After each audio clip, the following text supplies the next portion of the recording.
Alors bienvenue sur MAG, aujourd'hui on est au Festival du film fantastique et on a la chance d'être avec Clara Gallant. Oh, how are you today? Very well, thank you. So, on va faire une petite traduction avec notre interprète qui est ici présente, Louise, et qui va nous aider du coup à échanger. Alors déjà peut-être première question, qu'est-ce qui fait que tu as choisi un rôle comme celui-ci? Parce que autant il y a des rôles où on fait du kung-fu, on va dans la nature, on voyage et tout. Mais ce rôle, tout particulièrement, ne doit pas être très facile à jouer. Alors pourquoi tu as décidé de t'investir dans un rôle comme celui-ci? En fait, c'est pas moi qui ai choisi ce rôle. Je dirais que c'est le rôle de c'est Sarah qui m'a choisi et c'est la réalisatrice Carlota Pereda qui m'a choisi aussi. En fait, elle m'avait choisi pour jouer le rôle de Sarah dans le court-métrage Cerdita, qui est sorti il y a 5 ans.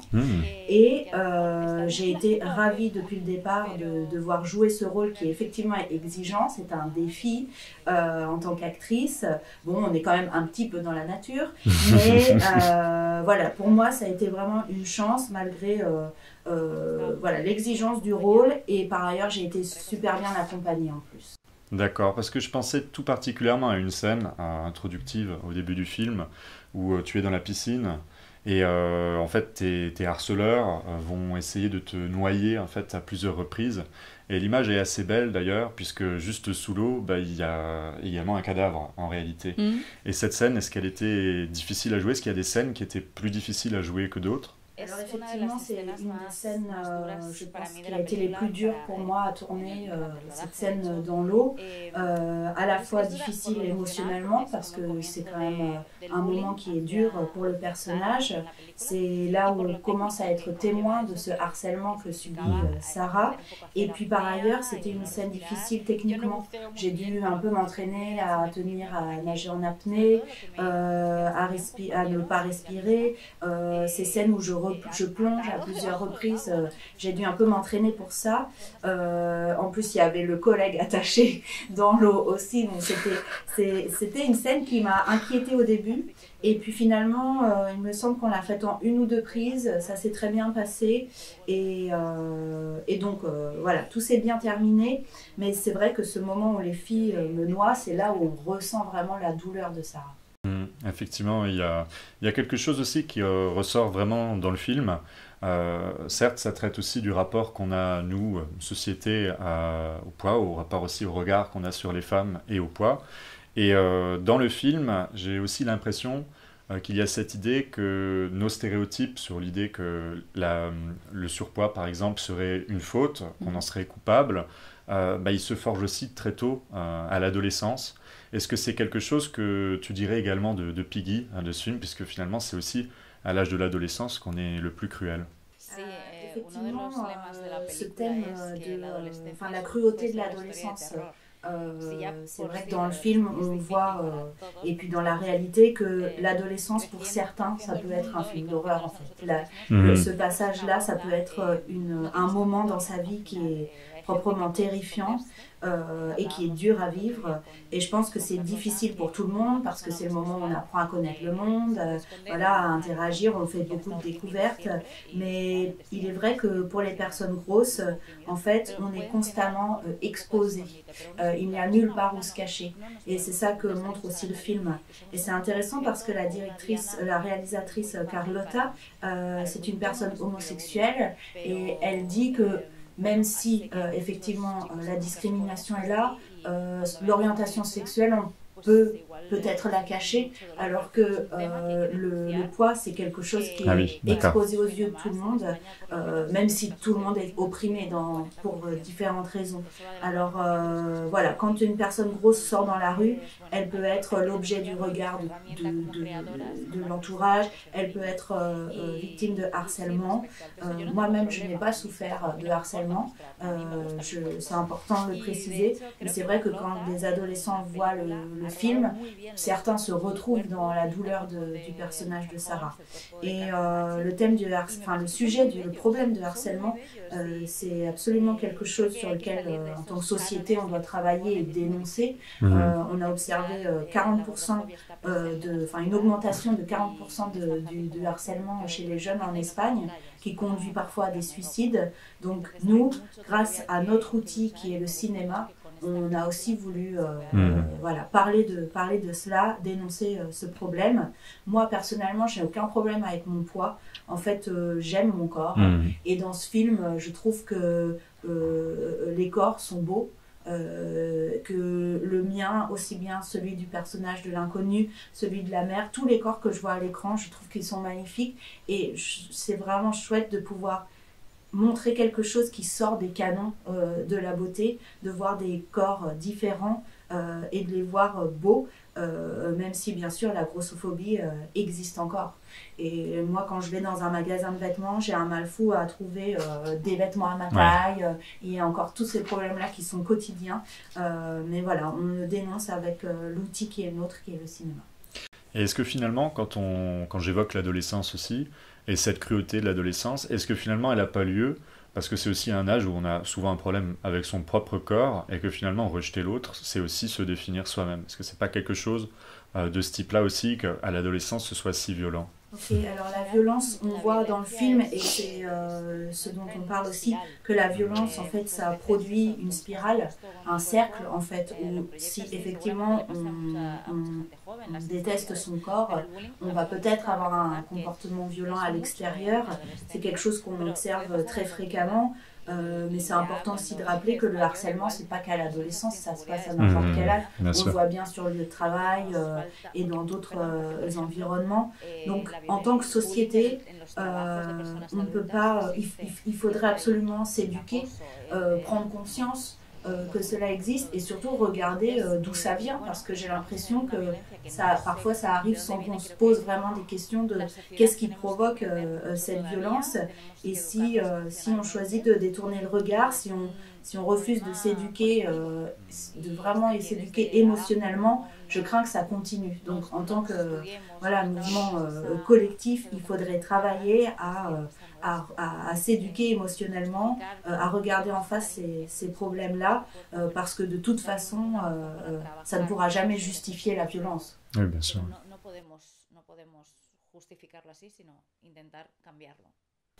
Il y a aussi une question que j'avais à te poser à propos de ta préparation pour le rôle. Comment tu t'es préparé? Parce que moi je ne te connais pas, mais tu es méconnaissable par rapport au film aussi. Puisque ton visage est marqué par la douleur. Puis bon, il y a aussi le fait que ce soit filmé en 4 tiers qui accentue une certaine forme d'oppression.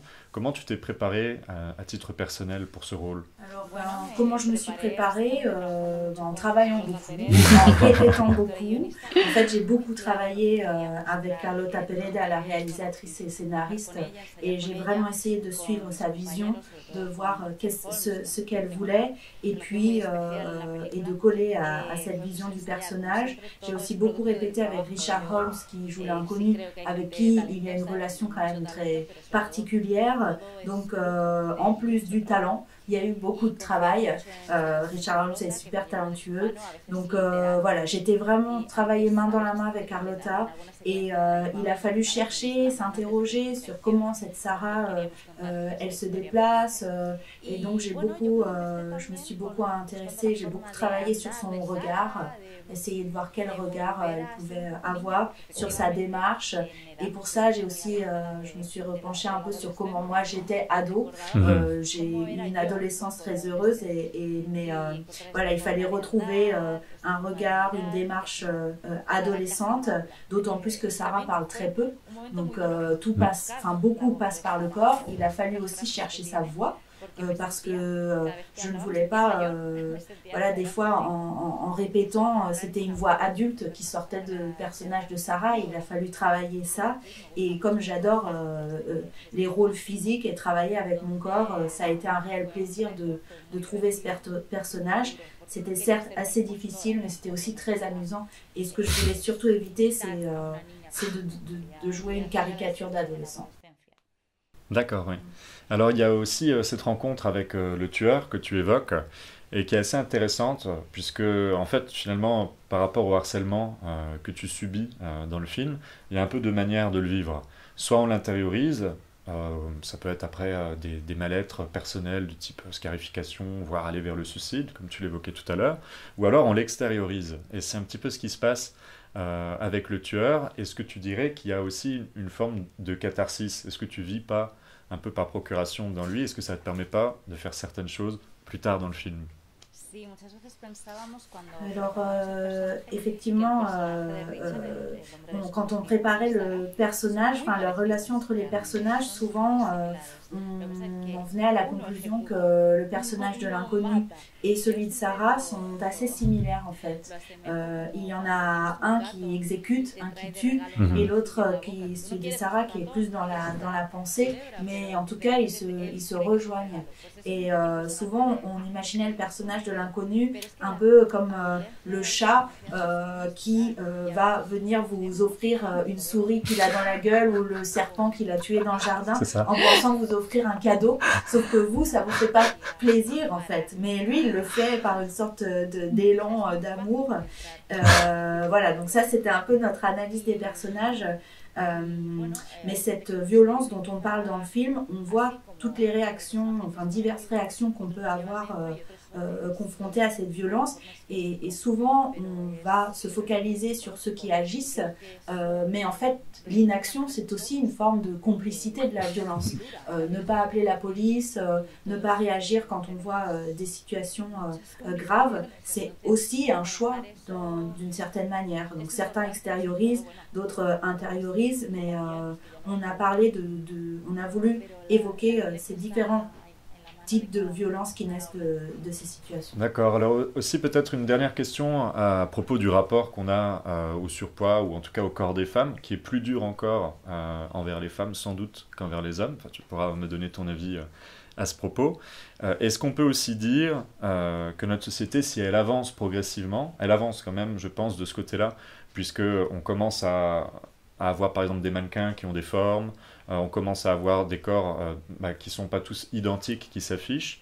Est-ce que tu penses que c'est assez, ou est-ce que tu penses qu'il faudrait aller encore plus loin? Et si tel est le cas, je pense que ce sera sans doute de ce côté-là, qu'est-ce qu'il faudrait faire pour faire évoluer la société vers une meilleure tolérance de l'altérité? Una última pregunta a propósito del peso y particularmente en relación con el cuerpo de las mujeres. Me parece que la sociedad es mucho más dura con las mujeres, con el peso, y tú piensas que aunque hay progresos en la sociedad, que se ve modelos de moda que no están como flacos, ¿te parece que que está bien así, o hay progresos que hacer para llegar a una sociedad que sería más que puede, que hay como una alteridad que existe, que no hay un modelo ¿qué te parece que podríamos hacer para hacer que la sociedad cambie más? Sí, evidentemente las mujeres effectivement, je pense qu'il y a eu des progrès dans la société, mais il y a encore beaucoup de choses à faire. Alors on parle du poids notamment, pour tout ce qui en fait sont des canons voilà, aussi dictés par le patriarcat, mais on peut parler aussi de la vieillesse, parce que vieillir, notamment pour les actrices au cinéma, c'est encore quelque chose de très difficile, qui en fait n'est pas accepté, tout comme en fait le poids. Donc il y a certes une évolution, on montre des corps moins normatifs, mais il y a encore beaucoup de choses à faire. Alors, comme progrès, on peut citer de jouer dans les films, de voir des corps gros, des corps différents dans des films. Par exemple, il n'y a pas longtemps, j'ai tourné une scène de sexe. Bon, c'est pas évident, en fait, on ne voit pas ça souvent, de voir un corps gros pour une scène comme ça. Et puis souvent, ce que je trouve, c'est que on se targue d'avoir fait des progrès, mais en fait, ils ne sont pas réels, parce qu'on va avoir des campagnes de pub avec des corps différents, enfin toutes sortes de corps dans des magazines et ailleurs, mais en fait, quand on veut s'acheter le vêtement qu'on voit sur la pub, n'existe pas. Il n'est pas dans les magasins, donc il n'est pas dans la vraie vie, il n'est pas disponible. Et ça, c'est quelque chose à laquelle je suis souvent confrontée. Donc il y a encore du chemin à parcourir, il y a toujours de la grossophobie, surtout à l'égard des femmes. Et moi, je rêve de jouer d'autres rôles que la grosse sur le scénar. J'aimerais, parce que les rôles sont toujours associés à ce côté-là de mon corps.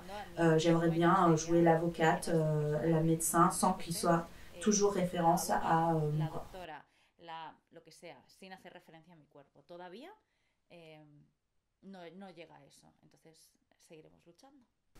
Ben, peut-être aussi le fait que souvent les rôles féminins sont sexualisés immédiatement au cinéma. Il y a également un élément de ta réponse qui je trouve assez intéressant. Tu évoquais le patriarcat et donc tu évoques aussi le fait de pouvoir montrer les corps. Et des fois je me demandais aussi en ce moment, alors c'est peut-être un parallèle un peu étrange, mais par exemple en Iran, en ce moment, je pense qu'on peut commencer à dire qu'il y a une révolution féminine qui est en marche, suite en fait à l'assassinat de sang-froid qui a eu lieu dans un aéroport d'une jeune femme dont en fait une mèche de cheveux dépassait de son hijab. Donc elle a été finalement tabassée à mort. Est-ce que finalement l'idée, c'est aussi le symbole qui apparaît lors de ces manifestations, c'est pas juste de montrer sa féminité, c'est-à-dire elles exhibent leurs cheveux, et par exemple aussi de montrer, pas que dans des représentations du cinéma, mais dans la rue au quotidien, de pas se cacher en réalité, de pas cacher son corps. En fait, je pense que la seule chose que revendique le féminisme, en fait, c'est l'égalité. Ouais. C'est de pouvoir se montrer ou pas se montrer. Mais en fait, c'est de pouvoir prendre la décision.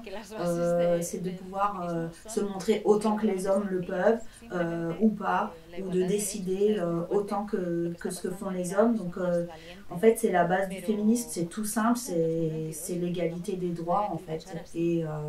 Et c'est bien qu'il y ait une réaction comme ça en Iran aujourd'hui, mais en fait, on peut aussi se dire qu'encore en 2022, on continue à tuer pour des choses comme ça. Donc, en fait, ce que le féminisme demande tout simplement, c'est de pouvoir avoir cette liberté de décision, cette liberté d'action, autant, juste la même chose en fait, juste la même chose que ce que font les hommes, et ça me paraît être des droits humains assez incontestables. Donc pour moi, le féminisme, et je pense que c'est la définition du féminisme, en fait, c'est de pouvoir faire ce que chacune veut. De pouvoir, c'est la liberté en fait d'être l'égal des hommes et de pouvoir décider par soi-même. Ben, on est bien d'accord, et c'est ce qu'on remarque de toute façon, même à l'échelle internationale.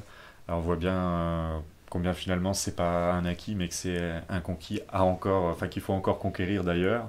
L'égalité entre les hommes et les femmes.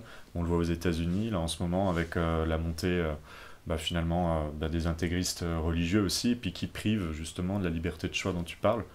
Des femmes, et qui la privent jusqu'à leur propre corps, c'est-à-dire celui d'enfanter. C'est également ce qui se passe, je pense, actuellement. Effectivement, on voit que dans chaque pays, il y a des réactions plus ou moins extrêmes, comme en Iran, mais en fait ailleurs et partout, les femmes sont opprimées. Il y a des excisions, il y a du droit ou non à l'avortement. Et voilà, si en tant que société, on sait qu'on a besoin d'alliés, on en a. Mais si en tant que société, on était un peu plus conscient de ça, si les femmes pouvaient être l'égale des hommes et ne pas avoir peur tout simplement quand elles sortent dans la rue, je pense que ce sera un monde bien plus beau.